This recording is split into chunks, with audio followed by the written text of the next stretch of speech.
ناظرین اکرام السلام علیکم۔ پاکستان معاشی بدحالی اور سہولیات سے محرومی کا شکار ہے۔ بے روزگاری، غربت اور وسائل کی غیر منصفانہ تقسیم کی وجہ سے عوام کو سنگین مسائل کا سامنا کرنا پڑ رہا ہے۔ معصوم بچے مستقبل کا معمار ہوتے ہیں، لیکن غربت اور وسائل کی کمی کی وجہ سے یہ بچے تعلیم سے محروم رہ جاتے ہیں۔ غریب اور محنت کش طبقہ اپنے کم عمر بچوں کو محنت و مشقت والے کام کروانے پر مجبور ہے۔ اسکول جانے کی عمر کے بچے دکانوں، بس اڈوں، ورکشاپوں اور دیگر ایسی جگہوں پر ملازمت کرنے پر مجبور ہیں۔ پاکستان میں بے روزگاری بہت عام ہے۔ نوجوانوں کے ہاتھ میں ڈگریاں تو ہیں، لیکن مناسب نوکریاں نہیں، جس کی وجہ سے وہ ملک سے باہر جانے کو ترجیح دیتے ہیں اور دوسرے ممالک میں جا کر خدمات سر انجام دیتے ہیں۔ نوجوان نوکری نہ ملنے پر مختلف قسم کے جرائم میں ملوث ہو جاتے ہیں، جس کی وجہ سے معاشرے میں دیگر کئی برائیاں بھی جنم لے رہی ہیں۔ حکومت ملک میں بڑھتی ہوئی بے روزگاری کو ختم کرنے کے لیے نوکری کا اعلان تو کرتی ہے، مگر ان نوکریوں پر بھی سفارشی لوگ غریبوں کا استحصال کرتے ہوئے بھرتی ہو جاتے ہیں۔ حکومت کو چاہیے کہ ملک سے بے روزگاری کے مکمل خاتمے کے لیے مستند اور دیر پا اقدامات کرے، تاکہ ہماری نوجوان نسل جرائم کی مرتکب نہ ہو سکے۔ اسی طرح بڑھتی ہوئی ماحولیاتی تبدیلیوں سے شہریوں کو شدید مشکلات کا سامنا کرنا پڑتا ہے۔ پاکستان میں ان تبدیلیوں کے منفی اثرات عوامی سطح پر شعور کی کمی کے باعث سنجیدہ شکل اختیار کر چکے ہیں۔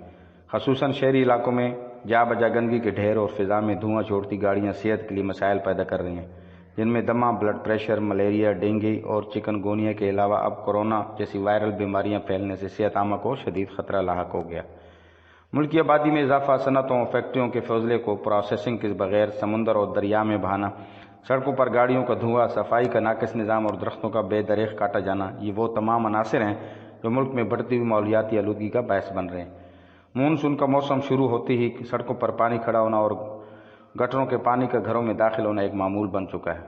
ہر سال بارش کے آغاز سے قبل محکمہ موسمیات اور اخبارات میں پیش کی مونسون اور انتظامات پر زور دیا جاتا ہے، مگر شہری انتظامیہ، صوبائی حکومت اور وفاقی حکومت کی جانب سے کسی قسم کا کوئی اقدام دیکھنے میں نہیں آتا۔ انتظامیہ کو چاہیے کہ بارشوں کی آمد سے قبل ہی پیش کی انتظامات کر لیا کریں، تاکہ عوام کو مشکلات کا سامنا نہ کرنا پڑے۔ نوجوان کسی بھی ملک کا سب سے بڑا اثاثہ ہوتے ہیں۔ پاکستان کی زیادہ آبادی نوجوانوں پر مشتمل ہے۔ حکومت کی بنیادی ترجیحات میں نوجوانوں کا برسر روزگار ہونا ایک اہم ترجیح ہونا چاہیے۔ دنیا کے ترقی یافتہ ممالک جاپان، کینیڈا اور دوسرے ممالک کے برعکس ووکیشنل اور فنی تعلیم کو ہمارے ہاں وہ مقام اور اہمیت نہیں دی گئی۔ جاپان کی ترقی کا بنیادی راز ووکیشنل ٹریننگ ہے۔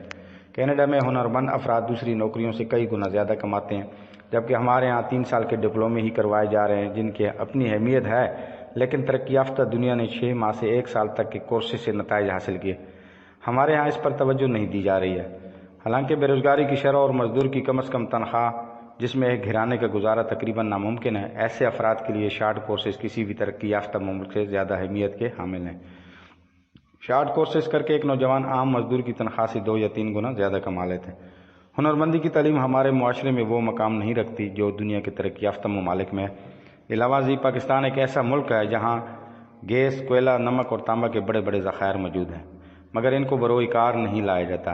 بڑھتی ہوئی توانائی کی مانگ، بجلی اور گیس کی لوڈ شیڈنگ جیسے مسائل اس امر کی نشاندہی کرتے ہیں کہ پن بجلی جیسے کم خرچ منصوبوں پر جلد از جلد کام کیا جائے، تاکہ آنے والے دنوں میں توانائی کے بحران میں کمی لائی جا سکے۔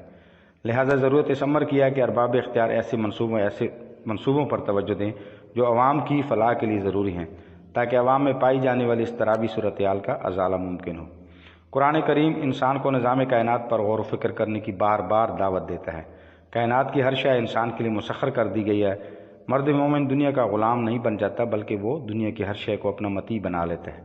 مسلمانوں کے لیے حصول علم فرض قرار دیا گیا ہے۔ علوم و فنون، بصیرت، تدبر اور حکمت و دانش مسلمانوں کی پہچان رہی ہے۔ مسلمان جب تک علوم و فنون سے جڑے رہے، دنیا کی پیشوائی ان کے پاس رہی، لیکن جب انہوں نے علم و حکمت سے منہ موڑا تو ہر لحاظ سے پیچھے رہ گئے۔ ضروری ہے کہ ہم اپنے اسلاف سے اپنا ٹوٹا ہوا رشتہ دوبارہ جوڑیں۔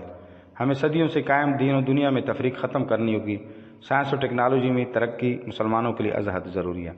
تعلیم مسلمانوں کے لیے زندگی اور موت کا مسئلہ ہے۔ آج سائنسی علوم کا حصول ناگزیر ہے۔ سائنس اور مذہب کے امتزاج سے ہم معرفت الہی اور تعمیر انسانیت سیکھ کر دنیا کو امن و ترقی کا تحفہ دے سکیں گے۔ وما علینا الا البلاغ۔